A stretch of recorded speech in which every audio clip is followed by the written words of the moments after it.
So recently, advertising used to, it's repugnant to me, and it should be for good reason. It's a bunch of people trying to justify their selfishness and deny us the love of the Lord's Prayer. Okay, so as I watch advertising, and it should be just as repugnant to you, a fellow human being that uh, needs the love and the perfection of the Lord's Prayer to to live, not to survive. Right? And so surviving is animalistic, and living and loving is human. Okay, and being a human is understanding the divinity of the essence of our lives. And so we deserve to live in love. We don't deserve to thrive, survive, and then perceive it as thrive. Okay, that's why advertising is just so repugnant, so disgusting. And I can tell that first I get that they keep doing this, they keep doing this, and then with all the things that are coming to pass and fulfilling the story of my life, the Book of Revelation, the story of my existence, I realize we are in the end of times, and this repugnant, selfish over exaggeration of self is coming to an end. We got athletic greens. You take all this food and all this healthy food and you put it into a bottle and say it keeps you healthy. And I was like, wouldn't parking all the cars, bars, and wars and stopping all the mass murder and the industrialized mass murder make us a lot more healthy than taking our fruit and vegetables dehydrated and put it in a cup and drinking it out of a glass of water that does not taste good at all? Yeah. I always say that with the things. I was like, people like get this, that, and get these greens and stuff. I'd rather eat celery and eat spinach on my salad than drink it in a form of dehydrated scientific experiment, right? So when I want healthy stuff in my body, I eat it. You know, so I tell people all the time when I have a pizza, I eat a pizza because I want meat and bread and cheese and tomato paste and stuff. And tomato sauce and stuff, marinara sauce. Uh, if I wanted, vegetables on my pizza, I would eat a salad. I just tell people that. No, when I'm feeling, I need a quote more roughage and a healthier mood, I eat salad. And during spring and summer, I eat salad probably about 3 to 4 days a week. All right, and I can do that year round, and not sit there and say, "Oh, they're trying to kill me."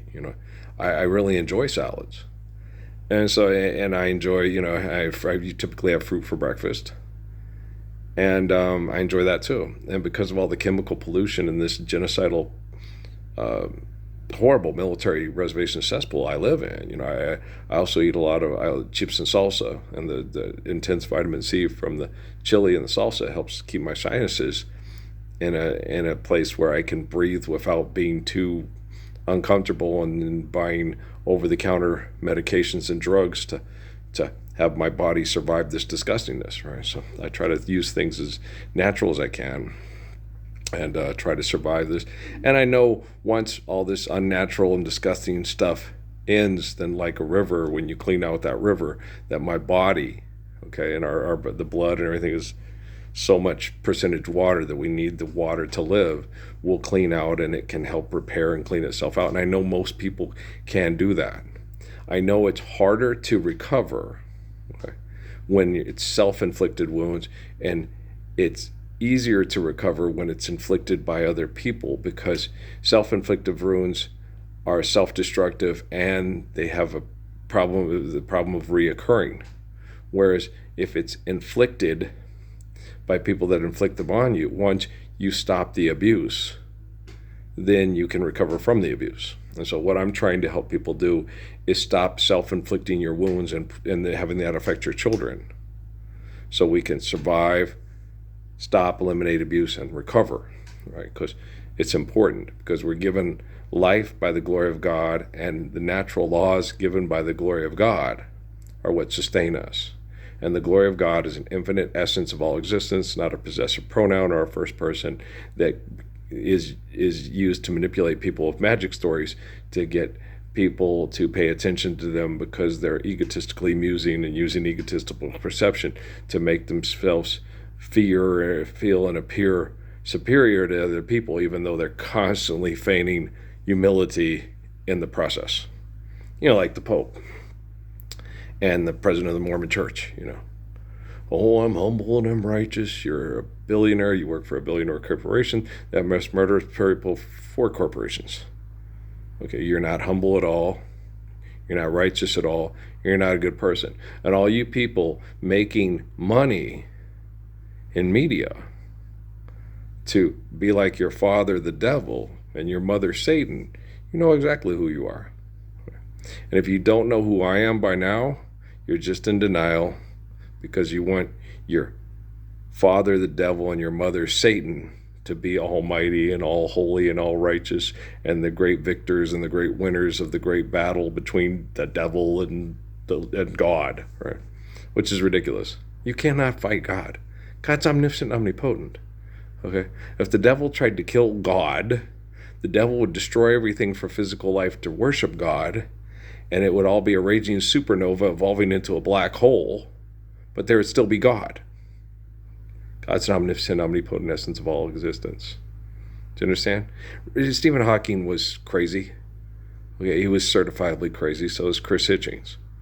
Okay, and Richard Dawkins is also certifiably crazy, but he would not feel so all alone. Russell Nelson, the old pope and the new pope are crazy too. Hooty, hooty, hoo. They'll stone you when you walk into your car. They'll stone you when you go into the bar. They'll stone you when you go into the bodega to get your daily weed. They'll stone you because you're stupid and you must succeed, right? So just forgive, debt, and trespass, love one, eternal, faithful peace. And then your delusions of success will no longer destroy you and your spouse and your children. Or your mother and father and sweetness follows. You don't need to sell a record because a bunch of people sold you mythology as religion, and then you're pissed off because you figured out it was mythology. And it's like, why are you pissed off? You go to Star Wars and Marvel movies all the fucking time. I don't do that either. You're too intelligent. Okay, but you still sell music for money, which is the driving engine of all the mythology that murders everybody. So you can bitch and moan about it, but you're participating in it just as much as they are, Mr. Losing My Religion, Rapid Eye Movement, huh? It's going to be really nice to be able to sleep free from Wi-Fi manipulation and abuse from selfish people that are trying to outmaneuver you in a game that they think they're going to win. You don't have to be like Sheldon, be this line that saves us from an aggressive, hostile alien race. Okay. Guys, once you're dead, you're dead, okay? And worms eat the flesh when the body is decomposing, right? And Daniel Webster, they was buried next to his church, and the body decomposed, and the roots went into his casket, and the people ate the apple off the tree with his death and decay. Like the Lion King, and our bodies become the grass, and the antelope eat the grass, and so on and so forth, right? So you don't cry over this clay. We're not the flesh, okay? The image in which human beings see themselves as being in the image of God is the soul that can explain faith in God and not the flesh. Okay, you have to transcend the delusions of the mind and understand the eternal essence that you are, which is the spirit, which has provided life by infinite glory. It's not that hard. It's just basic. It's based on math. You just go do do do do, and you go, wow, yeah, and you can't argue with it. Like the word faith. People, your faith in me brings me to tears. You can't have faith in Mele Furtado, because faith in God is having faith in infinite essence of your eternal existence. So you can't have faith in your wife. You have faith in God, then your wife will be faithful because she understands how to be faithful and how to love and be truly loved in return, right? Okay, so it's not that difficult. So I'm gonna load this one. And gosh, I'm so sick and tired of NASA. You guys, it was, anybody should be able to understand this. When I'm in the Gila real soon, and I'm in an Adobe house, and I got a communal basketball barn that I share with my family, and around their houses that are near mine, because we have separate families and places and stuff with not a lot of ridiculous technology on it and excessive, compulsive, narcissistic, modern things. I like traditional mission style Spanish Adobe Pueblo style architecture, and I want it to be because they're the best homes ever made. Mohammed built them. They're a lot of the Adobe style homes and stuff that we have in Spain and all that are from tradition of building these houses, and earthen homes are by far the best quality that we've ever had. You bake the bricks and you make sure you seal the place and don't let the bugs destroy it from the inside out. They last a long time. The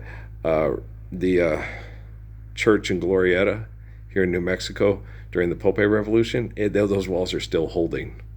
And if you went and plastered them, put them all back together, you could.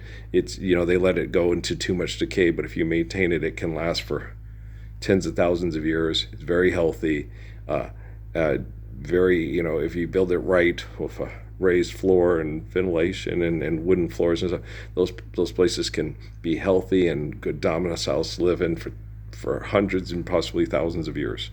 For families to have memories shared with faithful, loving family members for multiple generations. Absolutely just beautiful memories and beautiful families. And it is tangible.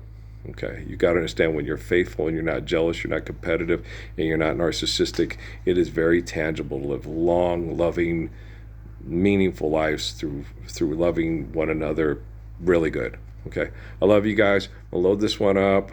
NASA, I don't want to hang out with a lot of you guys when I go up to the Gila, and you can understand why. Same with all you special forces people that got in my face and, well, we can program people like we program video game. Just go live the Lord's Prayer in Poughkeepsie or Kalamazoo, but don't come and talk to me in the Gila, because I really don't want to look at or talk to you. Okay. I love you guys very much. It's not vindictive. That's just knowing that I don't want to spend time with people that killed my mother and sexually assaulted my family and then tried to abuse me to death and get me to deny God and die a slow, painful death. Okay. No one in their right mind wants to hang out with people like that after you've saved their children's lives from their ego with faithful love and the living of the Gospels. Okay. All right. Peace.